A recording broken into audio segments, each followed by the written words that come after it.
Okay, let me sit down for a minute. Now you see we got the partnership, management. This is the pros and cons. Okay, you're sharing management on that. Difficult to dissolve the partnership. We already said that. Must file annual information return. You got everyone. You got to file with the state of Florida. You still have to file an annual.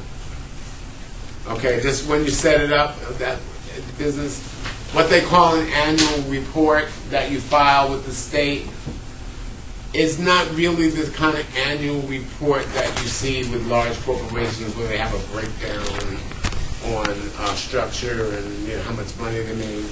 It's basically registering your business. And what is the annual comment? Because I have a surprise when I open my business. I open Ingeniero, and in Febrero they close the annual business, and I need to pay the another. Right here, yeah.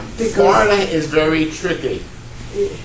If you open your business, the year runs from, you usually start April, May, something like that. They bill for the year, right? Okay. If you open your business in December, you're going to pay again. Okay, the trick in Florida, and I've checked with them a couple of times. Thank you for bringing that up. When you open your business for the first time in Florida, and if it's at the end of the year, make the date effective on the first of the next year, January, so that you don't have to pay again. I think you can check with the state, but they'll tell you, because technically it's supposed to be from January to December.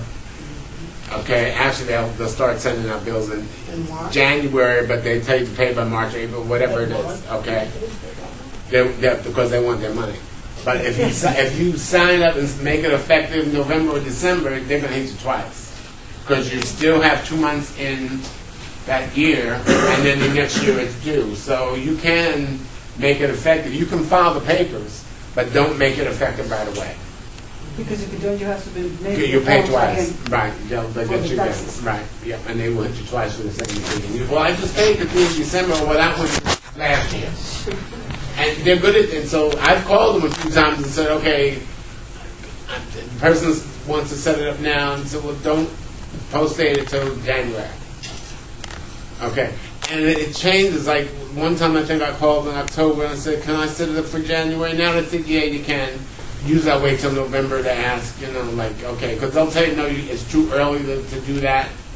Because they give you a window, I think it's usually like 60 days out you can do. Okay, so you don't want to do it.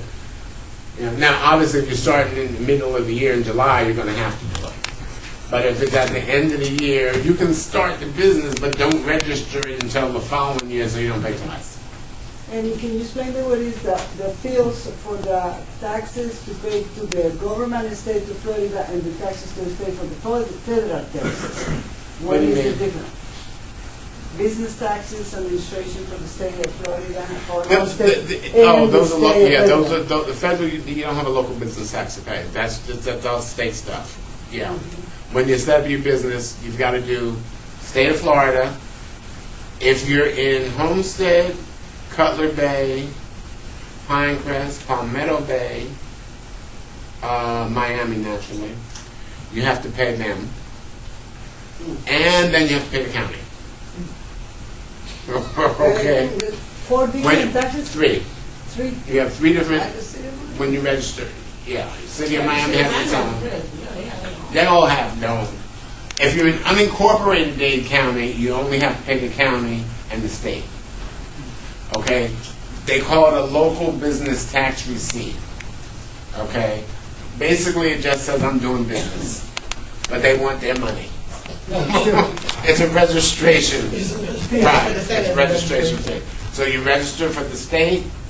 You have to do the state first in order to get a bank account in your business name. The state has to be first. The bank will look at the state. Yeah, the state will do it. And then you got to get the county. If you want to be a vendor, you got to have the county license. And the county's going to ask before you even go to them, did you take care of the state? They're not going to ask you to get homestead yet. They'll tell you you have to. I think.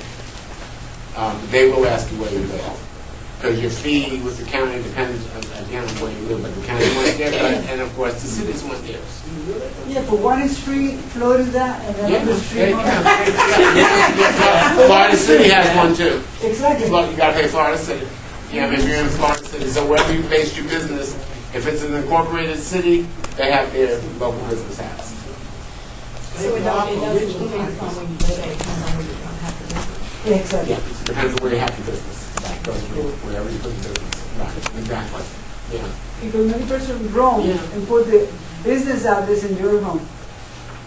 And Yeah. to put Yeah. the mail and the checks and everything by your house. But they're wrong. It has to be gathered in the. If you have a business, if you have an office, you're better. I mean, register, and if you're doing business, put it where the business is, because if you have the business, they can come in and look and see. And if you go, where's your license? Oh, I'm registering home. Then you can't be here. You said you were at home. And You trouble. right. Yeah. They Right. close your business. Yeah, they will. Let me tell you something from experience. He's right, because I was a salon owner on the city of Miami property, and in Coconut Grove, between I was on that last street before you get up into the west, the east side of Coconut Grove. And believe it or not, I was doing tax. I was doing the people in charge of taxes. I was wound up doing their hair and feet, not knowing who they were. And when I went in to pay my taxes, guess what? When I handed over my money, I said, "Well, I just did your hair." So they don't tell you who they are. They come in there and they go and they see. But thank God, my hospitality was excellent. But they'll check it. Okay, partnership. Management shared capital can be gained from contributed capital. We know that credit is determined by aggregate credit of partners. So, you're going for a loan. One partner has good credit, the other one has bad credit. They look at both. So that's another reason we're like, I don't know. And that's one reason, like, again, even now when you're doing business, they're looking at everything anyway. So, you have to be careful. Okay. Yeah. Let me sit out so you can see So, it. Yeah.